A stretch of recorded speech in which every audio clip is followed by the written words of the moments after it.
کینہ، مسلمانوں کے خلاف شرارتیں، مسلمانوں کے خلاف تدابیر، مسلمانوں کے خلاف لگاتار میٹنگیں کرنا، مسلمانوں کو نقصان دینے کی کوشش کرنا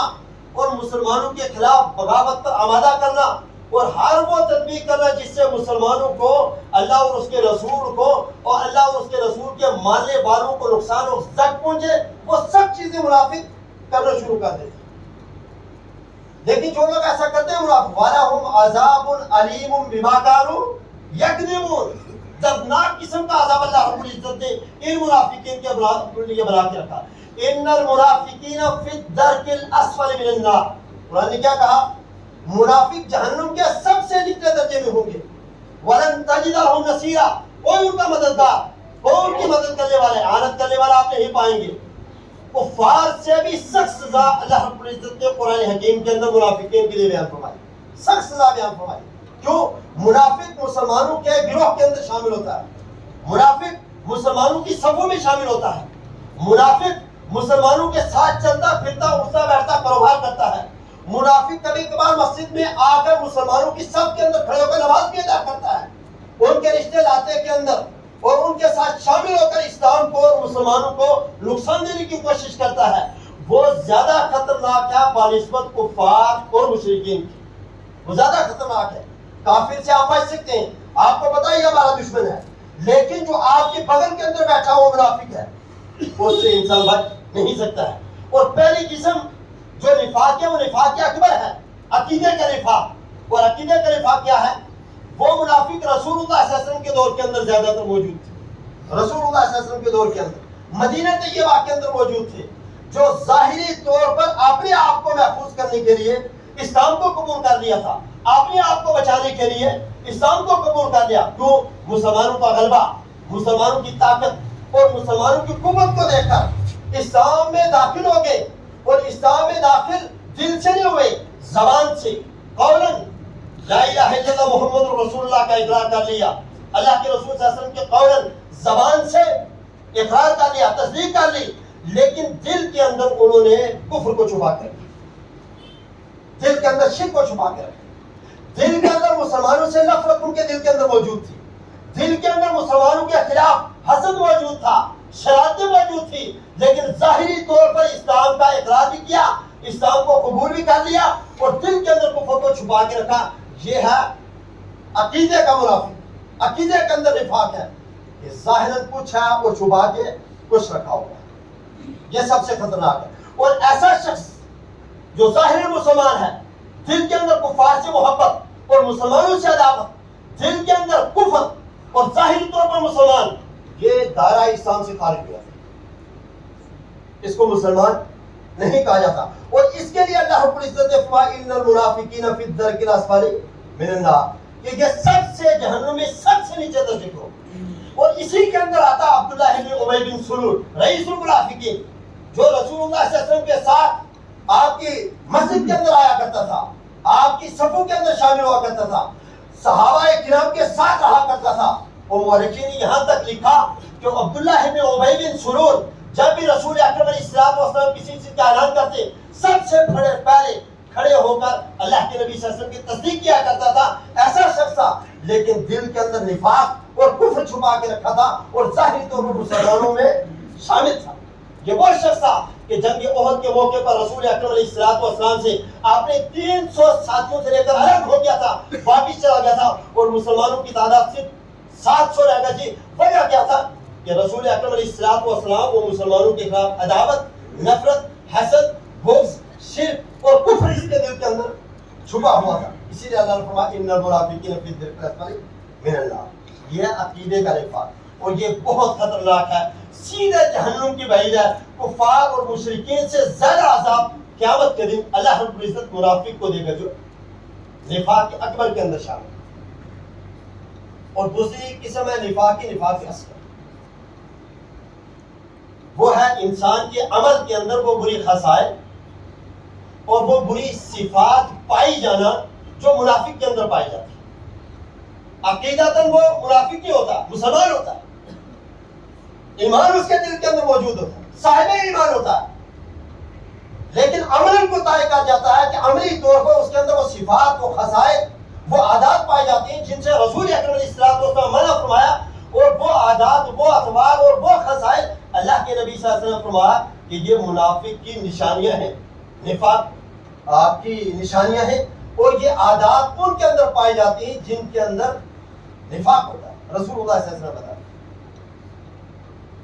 حضرت عبداللہ بن عمر رضی اللہ تعالیٰ عنہ نے اس کو بیان فرمایا کہ رسول اکرم علیہ الصلوۃ والسلام نے منافقین کی 4 خصائل کو بیان فرمایا، منافقین کی 4 خصائل کو بیان فرمایا۔ اربع من کن فیہ کان منافقا خالصا، 4 خصائل جن کے اندر پائے جائیں، 4 عادات جن کے اندر پائے جائیں، کان منافقا خالصا، پکا منافق ہے وہ، کیا پکا منافق ہے۔ ومن کانت فیہ خصلۃ منہن، تو اگر ان خصائل میں سے کوئی ایک خصلت کسی کے اندر پائی جائے، کانت فیہ خصلۃ من النفاق، تو اس شخص کے اندر نفاق کی ایک خصلت پائی جاتی ہے، حتی یدہا، یہاں تک کہ وہ اس کو چھوڑ دے، تو پتہ یہ چلا نفاق اصغر وہ ہے کہ ایک ساتھ ایمان میں موجود ہے اور نفاق کی کوئی خصلت بھی اس انسان کے اندر ہو سکتی ہے۔ اگر وہ نفاق کی خصلت کے اوپر قائم رہتا ہے اور لگاتار وہ عمل کرتا ہے، وہ خصائل اس کے اندر موجود رہتی ہے، تو منافق شمار کر دیا جاتا ہے۔ اور اگر اس کو چھوڑ دیتا ہے، وہ صاحب ایمان ہے، وہ مسلمان ہے، اس کو آپ اسلام سے خارج نہیں کر سکتے، وہ ملت اسلامیہ سے خارج نہیں ہے۔ کانت فیہ خصلۃ من النفاق، اگر نفاق کی ایک خصلت موجود ہے، آپ اس کو کامل منافق نہیں کہہ سکتے، بلکہ کیا حتی یدا، چھوڑ دے، صاحب ایمان ہے، تو پتہ چلا نفاق کے اثر جس کے اندر پایا جاتا ہے وہ صاحب ایمان بھی ہوتا ہے، اور نفاق کی کوئی خصلت عادت اس کے اندر پائی بھی جا سکتی ہے، وہ ملت اسلامیہ کے اندر موجود رہے گا، وہ اس سے توبہ کر لے، وہ اس کو چھوڑ دے، پکا مومن، پکا جنگی بن جائے گا، لگاتار وہ خصائل اس کے اندر موجود رہے، وہی اعمال وہ کرتا رہے، تب منافق بھی بن سکتا، اللہ کے یہاں مواخذہ اور سزا کا مستحق بھی بن سکتا۔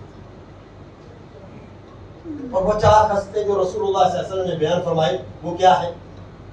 آج کے معاشرے کے اندر دیکھیں، خود آپ اپنے گھروں کے اندر دیکھیں، اپنے قوم اور برادری کے اندر دیکھیں، اپنے گاؤں دیہات اور شہر کے اندر آپ دیکھیں، تو یہ خصائل کہیں نہ کہیں آپ کو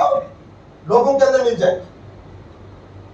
لوگوں کے اندر یہ خصائل پائی جاتی ہیں، مسلمان ہیں، اس کے باوجود بھی کسی نہ کسی کے اندر وہ خصلت پائی جاتی ہے جو منافق کی علامت ہے۔ اللہ رب العزت ہر مسلمان کو ان خصائل سے بچنے کی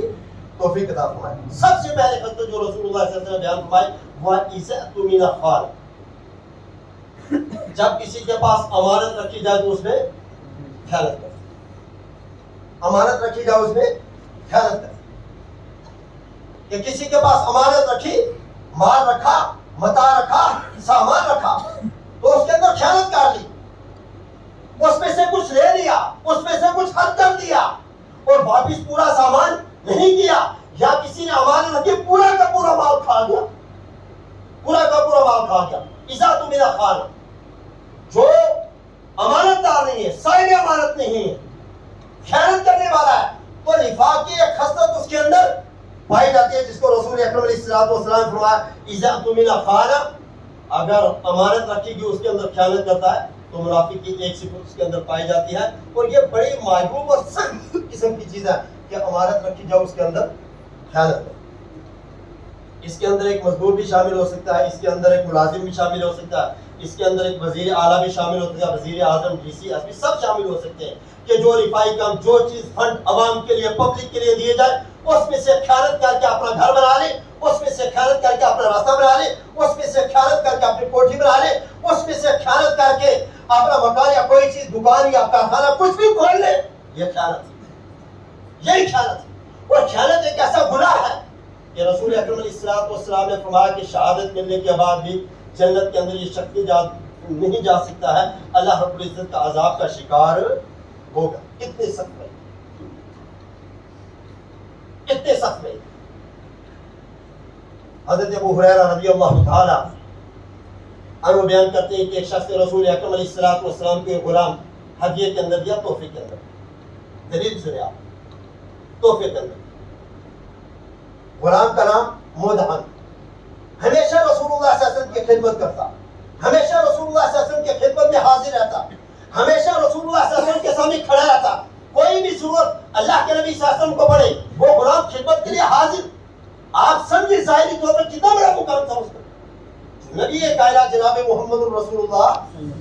صلی اللہ علیہ وسلم کی خدمت کرنے والا، آپ کے ساتھ رہنے والا، آپ کے ساتھ ہمیشہ کھڑا رہنے والا، کتنا بڑا مقام ہے۔ ایک مرتبہ رسول اکرم علیہ السلام کی سواری پر کجاوا کس رہا تھا، اچانک کہیں سے تیر آیا، لگا اور مر گیا۔ اب صحابہ کرام موجود تھے، صحابہ کرام نے فرمایا اللہ کے نبی صلی اللہ علیہ وسلم مبارک ہو شہادت، آپ کا غلام شہید ہو گیا، کتنا بڑے مرتبے والا ہے۔ ایک آپ کی خدمت کی، دوسرا شہادت کی موت پا لی، مبارک ہو، شہادت مبارک ہو اس کو۔ نبی اکرم علیہ السلام نے فرمایا کلا والذی نفسی بیدہ ان الشملۃ التي اخذها يوم خیبر من المغانم لم تصبها المقاسم لتشتعل علیہ نارا۔ یہ قسم ہے اس ذات کی جس کے قبضہ قدرت میں میری جان، جس کے ہاتھ میں میری جان ہے، وہ چادر جو خیبر کے موقع پر مال غنیمت میں سے ملی تھی، اس نے اس کو لے لیا تھا، اور مال غنیمت جب تقسیم کی گئی تو اس کے اندر شامل اس نے نہیں کیا، خیانت کر لی تھی، چادر کو چرا لیا تھا، مال غنیمت کی چادر تھی، لے لیا تھا، اور کیا ہوا لتشتعل علیہ نار، وہ چادر اس کے اوپر جہنم کی آگ کو بھڑکا رہی، وہ چادر اس کے اوپر جہنم کی آگ کو بھڑکا رہی۔ آپ اس سے اندازہ لگا سکتے ہیں آج ہمارے معاشرے کے اندر کتنے لوگ ہیں، ہمارے سماج اور ہماری سوسائٹی کے اندر کتنے لوگ ایسے ہیں جو امانت کے اندر خیانت کرتے ہو، اس کو وہ گناہ بھی نہیں سمجھے، کوئی گناہ نہیں، بلکہ گناہ کا جو اللہ رب العزت نے گناہ انسان کرے اس کے دل کے اندر ڈر ہو تب بھی یہ ایمان کی حیثیت ہے۔ گناہ کے بعد ڈر، ندامت اور شرمندگی آ جائے۔ کتنے ایسے لوگ ہیں، لاکھوں اربوں کی تعداد میں ہوں گے جو خیانت بھی کرتے ہیں اور اس کو مال غنیمت بھی سمجھتے ہیں، خیانت بھی کرتے ہیں اس کے اوپر اپنا حق بھی جتاتے ہیں، خیانت بھی کرتے ہیں اس کو کمیشن کا نام بھی دیتے ہیں، خیانت بھی کرتے ہیں اور سینہ چوڑا کر کے اور اپنے گردن کو بلند کر کے معاشرے کے اندر، سماج کے اندر چلتے بھی ہیں، انہیں کوئی احساس نہیں ہے کہ رسول اکرم علیہ السلام نے اللہ رب العزت نے قرآن حکیم کے اندر کتنی سخت وعید نازل کی ان لوگوں کے لیے جن کے پاس لوگ امانت رکھے وہ اس کے اندر خیانت کرتے ہیں۔